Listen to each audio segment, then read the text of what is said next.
Confira o quadro de entrevista com o tema Casamento, o desafio do relacionamento a dois.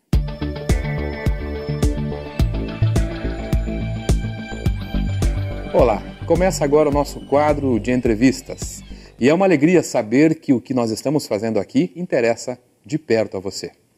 Conosco aqui hoje no estúdio, membro da nossa equipe de trabalho, Dr. Marcelo Garcia Collin, cujo currículo vocês podem conhecer mais de perto acessando o site avidaemfoco.com.br, avidaemfoco.com.br. Marcelo, seja bem-vindo de novo. Nossas saudações àqueles que estão nos assistindo. Marcelo, olha o tema de hoje, Marcelo, desafio de viver a dois, casamento. Desafio, né? Desafio, a nossa vida é cheia de desafios, né? O casamento é um dos mais importantes da nossa existência. Então, Marcelo, a gente fica sempre pensando nessas famílias, né? Famílias plenas, alegres, produtivas. O que é, na sua visão, uma família de sucesso? Essa é uma pergunta muito interessante. A gente, lá em fevereiro desse ano, estivemos falando a respeito da família, os desafios da família e o objetivo da família. Se eu não me engano, o programa foi ao ar no dia 16 de fevereiro. Marcelo. 16 de fevereiro, domingo. E teve vários comentários, o que nos motivou a resgatar esse tema agora. Então, lá em fevereiro, a gente dizia que, às vezes, as pessoas entendem errado o que é a família. As pessoas consideram que uma família de sucesso é aquela família da propaganda de margarina, né? Aquela família onde todo mundo está sorrindo o tempo todo, onde não há nenhum tipo de briga, nenhum tipo de conflito, onde a harmonia é permanente. No nosso entendimento, essa é uma visão equivocada do que seja uma família de sucesso. Como a providência divina, foi Deus mesmo que quis assim, colocou lá indivíduos que precisam se ajustar. Na nossa opinião, então, uma família de sucesso é aquela que consegue passar por esses ajustes da melhor maneira possível. Não é aquela que não tem conflito, mas é aquela que aprende a lidar e superar os conflitos que naturalmente surgem. Então não é uma família onde tudo corre sempre numa harmonia, num bem-estar permanente. É aquela que passa, sim, pelos seus altos e baixos, mas sabe extrair ensinamentos das suas partes altas e baixas e buscar de novo esse ponto de equilíbrio à medida que surjam as diferenças de temperamento, que são naturais entre pessoas diferentes que estão compartilhando aquele mesmo teto. Marcelo, e do que depende, então, o sucesso de uma família? Então, a família está ancorada no casal. Por isso que a gente trouxe o tema do casamento hoje, né? Então, o sucesso da família, a capacidade da família em lidar com essas situações de estresse, de pressão, de dificuldades que precisam ser superadas, está no sucesso da relação conjugal. Quando nós temos lá, no lar, um marido, uma esposa, um pai e uma mãe que conseguem se ajustar bem, toda a família flui de uma maneira muito mais fácil em torno de si. Não quer dizer que as famílias difíceis necessariamente só dependem da dificuldade do casal, mas é o casal que vai dar o tom de todas as relações familiares. Então, quando eles não conseguem estabelecer bem essa amálgama, quando eles não conseguem falar uma mesma linguagem, quando eles não conseguem olhar juntos para o mesmo objetivo futuro, a família vai se esfacelando em volta daquilo. Então, não poucas vezes as dificuldades que a gente tem no relacionamento com os filhos, as crianças problemáticas, na verdade são reflexos, são sintomas de uma fragilidade no relacionamento, de uma fragilidade na conjugalidade, né, na união daqueles dois seres. E Marcelo, essa estrutura marido-mulher hoje responde por qual porcentagem das famílias? Ou seja, em quantas famílias, né, nós temos a presença do marido e da mulher? Depende de como a gente for olhar esse foco. Assim, um marido e uma mulher que se unem e ficam sozinhos, só os dois, né, com seus filhos, é a minoria absoluta. Mais ou menos 25% a 30% das famílias tem um casal onde a mulher só teve aquele marido e aquele marido só teve aquela mulher. Mas se a gente for contar também as famílias que são recasadas, que tem uma viúva que encontra um homem separado, enfim, essas múltiplas colocações, daí já sobe bastante na estatística. Nós vamos ter lá 2/3, 3/4 das famílias tem um homem e uma mulher dentro de casa. Estamos falando então da maioria. Da maioria. Da maioria também. Da maioria. Marcelo, como nós estamos aqui falando de casal, vida do casal, né, e o tema sugere o desafio do relacionamento a dois, a pergunta que eu tenho a fazer para você é a seguinte: se a monogamia, na visão espírita, é uma lei natural? Essa é uma pergunta muito pertinente. E deixando de lado todos aqueles atavismos que a gente tem de ser crítico, pesado, isso, aquilo, a gente tem que dizer que para o ser humano, para nós, no nosso estágio de evolução, sim, é esperado que nós tenhamos uma vida monogâmica, que nós busquemos um parceiro e nos ajustemos àquele parceiro. Nós mesmos já passamos por experiências lá nas nossas encarnações anteriores que tinham outras configurações. Mas hoje o nosso desafio é muito maior, porque nós não queremos estabelecer uma relação qualquer, superficial com aquela pessoa. Nós queremos buscar um acasalamento, essa junção de profundidade.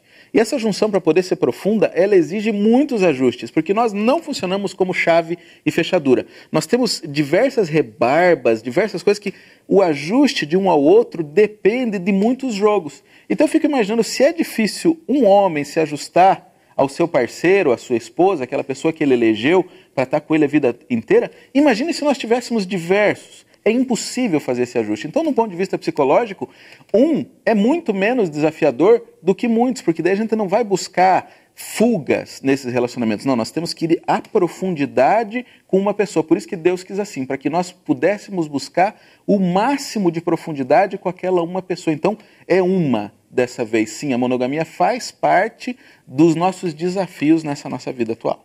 Queria perguntar para você e deixar para depois do intervalo essa resposta. Assim, nós vimos de um passado poligâmico, então temos essa herança ainda e esse impulso. Saindo um pouco da esfera teológica, né, dessa abordagem que você diz mais rígida, há uma motivação psicológica para isso. Então, depois do intervalo, Marcelo, se você puder nos ajudar nessa resposta, e você que está aí, aguarde que a gente já volta. Aguarde um instante só. Vamos para um breve intervalo e logo voltaremos com a segunda parte da entrevista.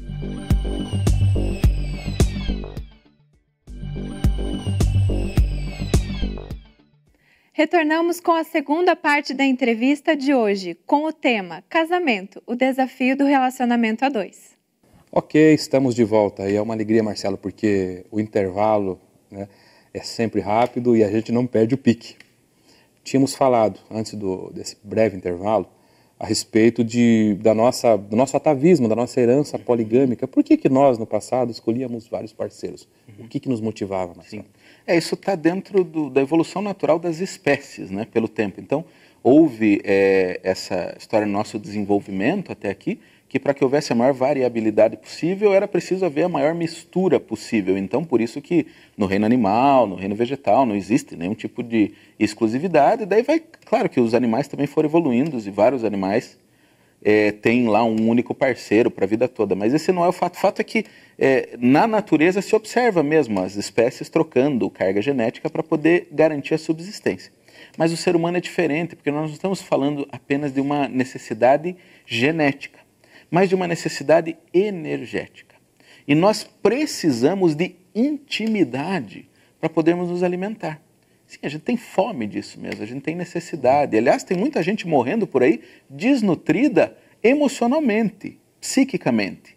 Agora, para que eu possa me nutrir psiquicamente, eu não posso cair na armadilha que nós temos hoje de ter 300 relacionamentos superficiais, né? Não, porque eu tenho centenas de amigos, milhares de amigos, os meus amigos do Facebook, os meus amigos daqui e tal, que me acompanham e tudo mais, porque eles não nos nutrem, porque esse relacionamento não chega a ser algo que abre as portas para ver um compartilhamento de energia. Isso a gente não consegue. É uma incapacidade mesmo nossa. Não sei como é que vai ser daqui a 500 mil anos na nossa evolução sociológica. Mas hoje, para a gente conseguir estabelecer um contato profundo e abrir essa comporta para uma reciprocidade real, para que eu receba energia e dê energia para o outro, eu preciso de intimidade.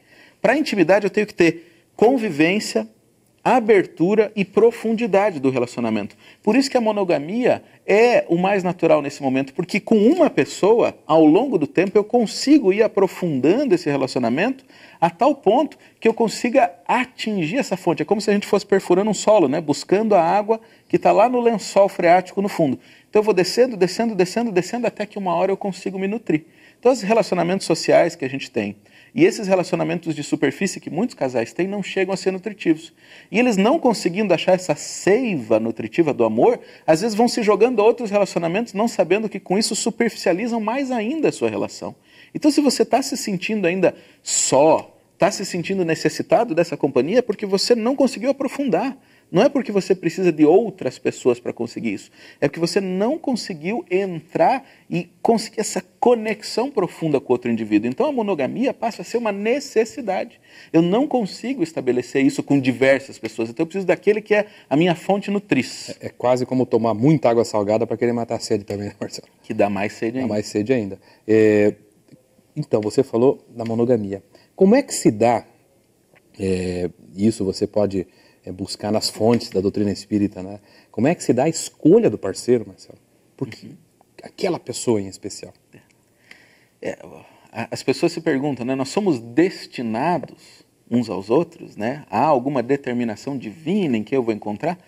A resposta é que geralmente não. A generalidade dos casais não são assim, você veio exatamente para você. Pode acontecer também. Algumas pessoas vêm com essa pré-determinação, esse planejamento do mundo espiritual. Mas nós não podemos dizer que essa seja a regra geral. Nós vivemos nesse mundo onde nós temos muitas coisas a resgatar com muita gente. Muitos ajustes e conexões que a gente precisa fazer. Muitas pessoas com as quais nós temos as mais diversas afinidades. E quando a gente vem para o mundo, naturalmente acaba tendo um pool aí, um certo número de possibilidades. E, inclusive, a nossa pressa, a nossa precipitação, muitas vezes nos leva a buscar não aquela uma daquelas poucas pessoas com as quais a gente ia ser comprometido, mas encontrar outros caminhos por aí. Por isso a gente pode dizer que a maioria dos casais que está junto hoje não veio assim, nós no plano espiritual estabelecemos um pacto, uma aliança e agora nos encontramos de novo. Mas, de todo modo, não são ao acaso essas uniões também não são assim ao léu e acontece conforme a gente pensa que vai ser. Não, a providência vai encaminhando situações que nos levam num determinado caminho. Às vezes não é um trilho, é uma trilha, né? É por aqui. E com algumas pessoas que a gente vai ter contato na nossa vida, qualquer delas que a gente eleger para ser o parceiro, vai ser construtivo, vai ser positivo. Então a gente não precisa ficar nessa angústia também de, eu estou num casamento e agora eu encontrei uma outra pessoa, será que não é ela que eu prometi que ia ficar com ela? Não, porque a gente normalmente não vem com aquela única opção no nosso caminho. A gente vai explorar aquela que a gente escolher agora uma vez aqui na Terra, para conseguir o máximo de crescimento para nós e para o outro, porque a gente não casa só pela gente, né? A gente casa pelo nosso crescimento enquanto dupla ali, enquanto casal, nessa nossa jornada. Ok. Os espíritos costumam dizer que o que está para o nosso caminho, surge em nosso caminho. Surge em nosso caminho. Marcelo, qual é o principal fator, então, para um relacionamento conjugal satisfatório, feliz, na sua opinião, de espírita e de médico de família também? Sim. Primeiro a gente precisa ter consciência de que nós estamos com uma pessoa que é diferente de nós. Então a gente não vai poder fazer tudo do jeito que a gente gostaria que fosse, não vai poder pensar só na nossa maneira, nos nossos gostos, nos nossos hábitos e nas nossas preferências. O grande equívoco de muitos casais é achar que esse encaixe é uma coisa que vai ser sempre 100% perfeito. Eu gosto, ele adora aquilo. Eu quero, ele deseja muito aquilo. Não, o segredo está em aprender a conjugar. Como é que a gente fala com o verbo? A gente conjuga, né? E um influencia o outro ali. Quando a gente junta o sujeito e o verbo vai se flexionando para se adaptar ao sujeito. Então, se conjugar é unir dois, também há que se considerar que dessa união existem ajustes para ambas partes nesse caminho. Então eu tenho que me moldar à medida que eu ajudo o outro a se moldar também, e desse trabalho conjunto que vem o sucesso de uma relação. Quando só um cede, só um abre mão, é certeza de que não vai dar certo aquele relacionamento. É necessário haver aí esse encaixe entre os dois para o caminho. Ok, Marcelo, se você quiser nesse minuto final deixar algumas dicas práticas para o nosso telespectador, fique à vontade. Então, nós temos diversos estudos que foram feitos com casais que viveram muito tempo e que dizem que sua relação é muito boa. Claro, vamos aprender com quem já fez. Então, os pesquisadores da área da psicologia já fizeram milhares de entrevistas com esses casais que têm 30 anos, 40 anos e relatam que a sua vida é muito satisfatória. Algumas coisas ressaltaram e eu queria deixar como dicas para aqueles que estão tentando construir um relacionamento mais feliz. Então, eu trouxe aqui, para não dizer que eu não falei dele, o livro Amor Imbatível Amor, de Joana de Ângeles, que fala que realmente nós temos que nos ajustar psicologicamente ao outro. Acho que quando a gente está falando de esse desenvolvimento desse sentimento, vale a pena ir nesse livro aqui. Então tem lá ajustamento psicológico, vá nesse capítulo e estude um pouquinho mais. Esse ajuste nos recorda, por exemplo, que nós não vivemos de fotos, mas de filmes. Não importam grandes momentos de alegria, assim, não, nós queremos salvar nosso casamento, não está bem, então vamos fazer uma viagem para o exterior, vamos fazer uma segunda lua de mel e daí tudo vai voltar bem. Até que aquele momento é bom, é positivo, tá? Mas ele não salva uma relação. O que salva uma relação são as pequenas atitudes de todos os dias. Parece que as mulheres entendem disso melhor do que os homens, né? Os homens que acham que são as grandes demonstrações, as mulheres já perceberam que são os pequenos gestos de todos os dias que fazem a diferença.